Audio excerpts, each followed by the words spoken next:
Merci de nous retrouver dans le journal du Weekend News.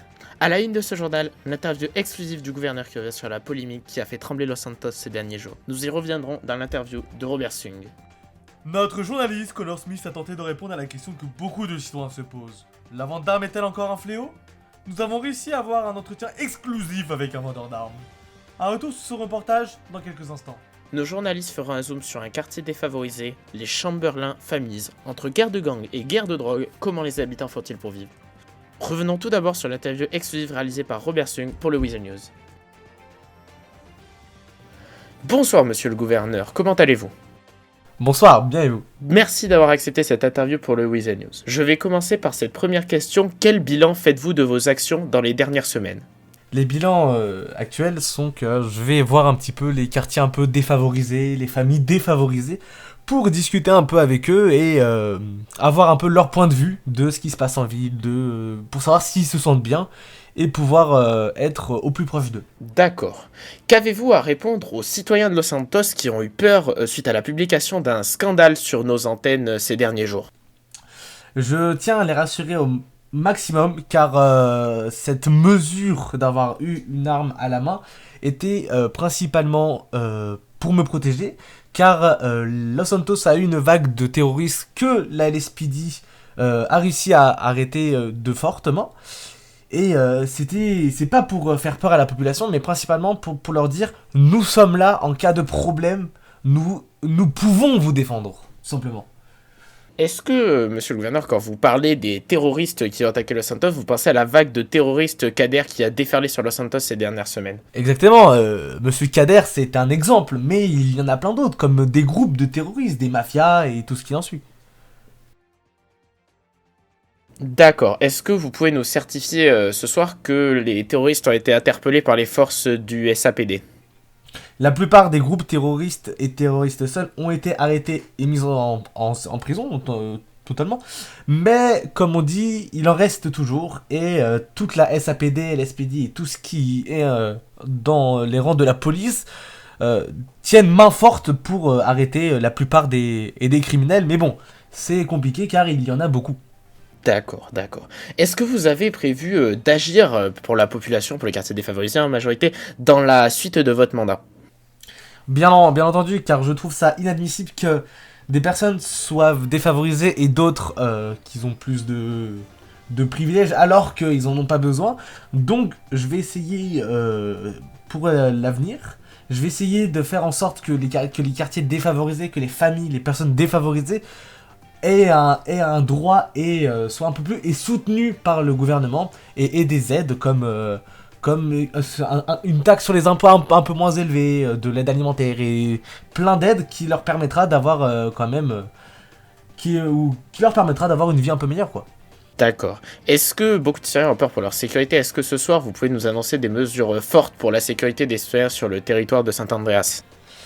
Bien entendu, toute la police est prête et attend, on va dire, les terroristes de pied ferme.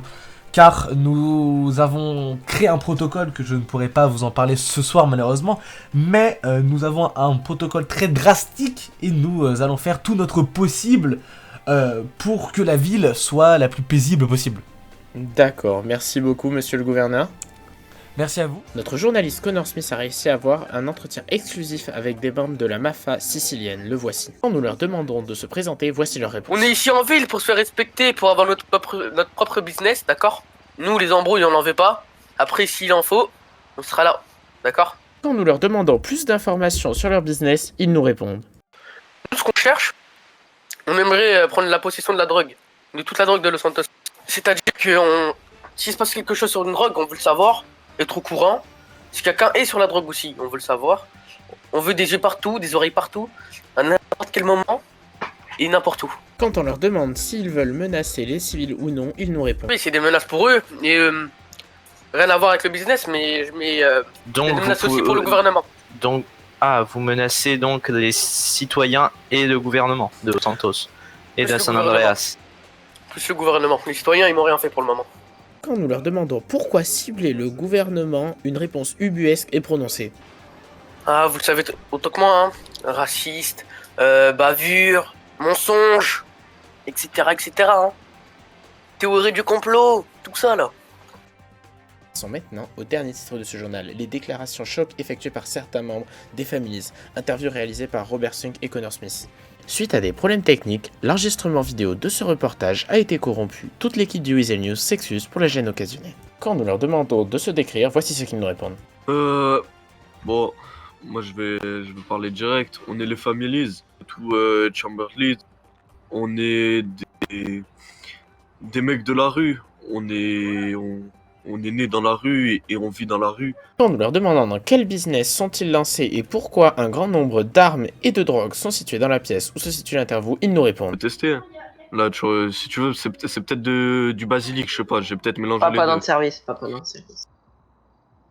Ok. Nous leur demandons pourquoi ils ont autant d'armes pour une simple protection intervoisinage, ils nous répondent. C'est pas qu'une simple protection intervoisinage, comme vous dit.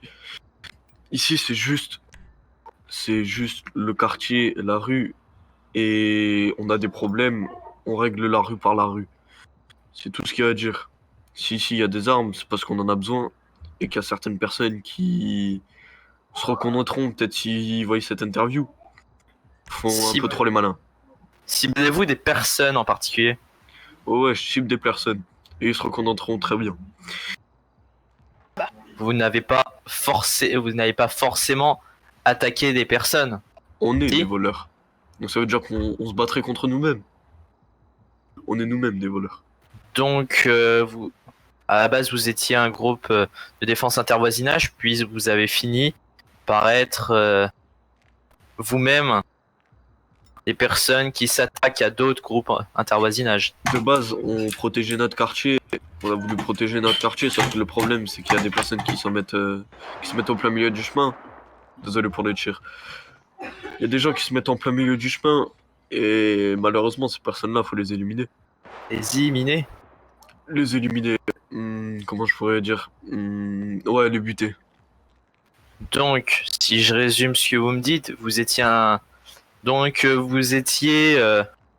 une petite organisation pour On n'est pas une organisation. non mais une petite organisation intervoisinage de défense contre voleurs et braqueurs. Mais au final, vous me dites que maintenant, vous avez pu se dévier dans c'est vous les braqueurs, c'est vous qui butiez les autres Non, non. En fait, nous, on protège nos petits. en braquant d'autres. C'est un peu le principe. Que vous répondez Je réponds la violence par la violence. Merci à tous d'avoir assisté à ce journal. Prochaine édition au plus vite. Restez informés par nos plateformes officielles.